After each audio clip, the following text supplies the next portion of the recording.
कळंब शहरातील Cambridge English स्कूलमध्ये अध्यापनाची सुवर्णसंधी. विविध विषयांचे शिक्षक भरणे आहेत. दिलेल्या नंबरवर संपर्क साधावा आणि व्हॉट्सॲपवर आपले डॉक्युमेंट्स पाठवून द्या. नमस्कार, मी डी बनसोडे आणि आपण पाहत आहात सक्रिय न्यूज.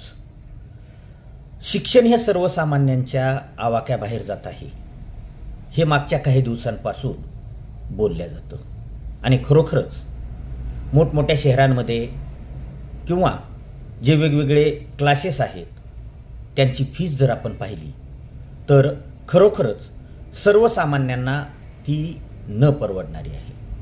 मात्र जे शिक्षण किंवा ज्या महाविद्यालयामध्ये शिक्षण अगदी सर्वसामान्यांना घेता येतं, त्यांच्या सोयीचं आहे, अशा गोष्टीमध्ये सुद्धा आता दिवसेंदिवस अडचणीचा सामना करावा लागत आहे. आणि हे का होतंय तर काही त्रुटी राहत आहेत किंवा काही गोष्टी अगदी ग्रामीण भागातील विद्यार्थ्यांच्या आवाक्याबाहेर असतात. कॉलेजला ॲडमिशन घ्यायचं म्हटलं 10वी झाल्यानंतर ज्यावेळेस विद्यार्थी 11वीला प्रवेश घेण्याची इच्छा ठेवतो आणि तो प्रवेश घेण्यासाठी त्या कॉलेजला जातो. मागच्या वर्षीपर्यंत त्या कॉलेजला जाऊन ॲडमिशन घेता येत होतं. मात्र मागच्या काही वर्षांमध्ये थोडीशी काही कॉलेजेसमध्ये अनियमितता झाल्याने हे सरकारच्या लक्षात आल्याने शिक्षण मंडळाने या बाबतीत थोडासा विचार केल्याने 11वीची प्रवेश प्रक्रिया ही ऑनलाईन राबवायची असं ठरवलं आणि त्याच्यासाठी एक संकेतस्थळ अर्थात वेबसाईट निर्माण केली.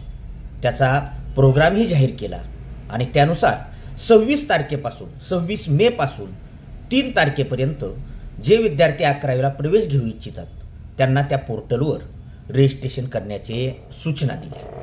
मात्र 26 तारखेपासून ज्यावेळेस विद्यार्थी कुठं त्या वेबसाईटवर आपला म्हणजे प्रोफाईल भरण्यासाठी किंवा माहिती भरण्यासाठी जाऊ लागले, रजिस्ट्रेशन करण्यासाठी जाऊ लागले, त्यावेळेस अनंत अडचणीचा सामना त्यांना करावा लागतो. एकतर वेबसाईट व्यवस्थित चालू होत नाही, चालू झाली थोडीशी ॲक्टिव्ह झाली तर पूर्ण माहिती अगदी भरल्या जात नाही, लगेच ती बंद पडते.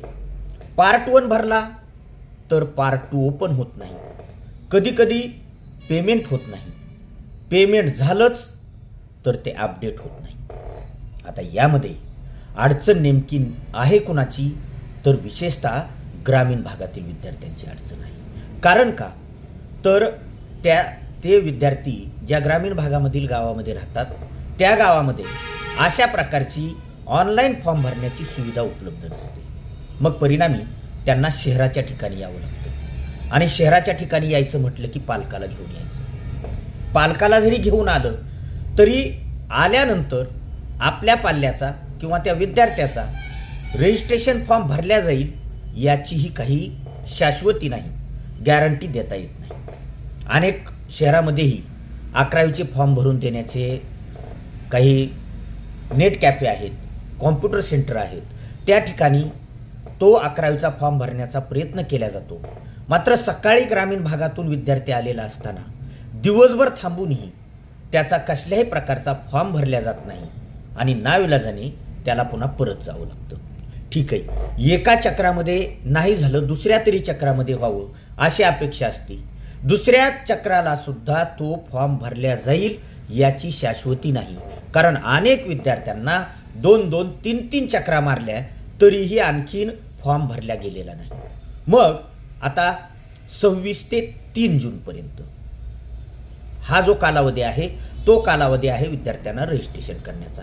आणि मग रजिस्ट्रेशन जर या 3 तारखेपर्यंत नाही झालं तर अनेक विद्यार्थी प्रवेशापासून वंचित राहणार का?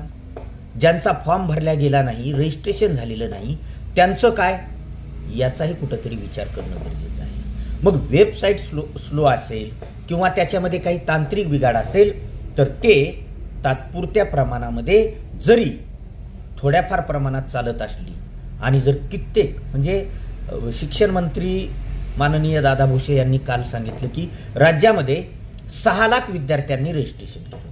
मात्र विद्यार्थी 6 लाख नाहीत तर त्याच्या दुप्पट तिप्पट विद्यार्थी आहेत. मग आता 3 तारखेपर्यंत, आज 29 ते 3 तारखेपर्यंत एवढे सगळे रजिस्ट्रेशन होणार आहेत का? आणि शेतकरी जे आहेत त्यांच्या पुढं अनंत अडचणी आहेत. एकतर अवकाळी पावसाने मोठ्या प्रमाणावर नुकसान केलेलं आहे आणि आता पेरणीचे दिवस तोंडावर येऊ लागलेले आहेत. शेतीची कामं मोठ्या प्रमाणावर तशीच पडलेली आहेत आणि हे सर्व सोडून त्या विद्यार्थ्याला घेऊन, आपल्या लेकराला घेऊन शहराच्या ठिकाणी जायचं आणि शहरामध्ये आल्यानंतर जर 2-2 आणि 3-3 चक्रा मारूनही जर अशा प्रकारचे रजिस्ट्रेशन होत नसेल तर त्या शेतकरी कुटुंबाने, सर्वसामान्यांनी करायचं काय? त्यामुळे एकतर त्या वेबसाईटमध्ये काहीतरी सुधारणा झाली पाहिजे किंवा याची आता तारीख तरी थोडीशी वाढवणं गरजेचं आहे. कारण 3 तारखेपर्यंत सर्व रजिस्ट्रेशन होणं शक्य नाही. एकतर ग्रामीण भागातून येणाऱ्या विद्यार्थ्यांना आर्थिक दंड सहन करावा लागतो, काम सोडावं लागतं आणि दिवसभर शहरामध्ये राहून पुन्हा अगदी रिकाम्या हाताने परत जावं लागतं. त्याच्यामुळे या गोष्टीचा विचार आता होणं गरजेचं आहे आणि ग्रामीण भागातील विद्यार्थ्यांना, सर्वात जे काही 10वी पास झालेले आहेत त्यांचीही नोंद होणं गरजेचं आहे. कारण त्यांनाही कुठे ना कुठं ॲडमिशन मिळणं गरजेचं आहे पुढील शिक्षणासाठी. आणि त्याच्यामुळं या सर्व गोष्टी विचारात घेऊन आता एकतर आर्थिक दंड सहन तर करावाच लागतो आहे, मात्र हे जर काम थोडंसं सुकर झालं मग याच्यामध्ये आणखी काही महाविद्यालयामध्येच कसल्याही प्रकारची अनियमितता होणार नाही असं काही ऑप्शन आणखी देता येईल का?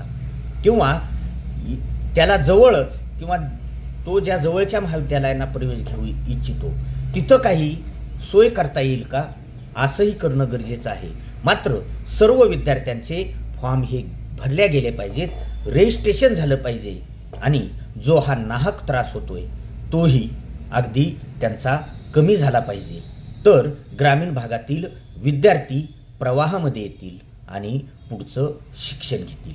म्हणून या सर्व गोष्टींचा विचार करून त्यांना कसं प्रवाहात आणता येईल याकडे शिक्षण मंडळाने आणि शासनाने अगदी लक्ष देणं गरजेचं आहे. आजच्या पुरतं एवढंच. सक्रिय न्यूजला आतापर्यंत जर सबस्क्राईब केलेलं नसेल तर सबस्क्राईब करा, लाईक करा आणि व्हिडिओ आवडला असेल तर शेअरही करा आणि पाहत रहा नवनवीन घडामोडी. धन्यवाद.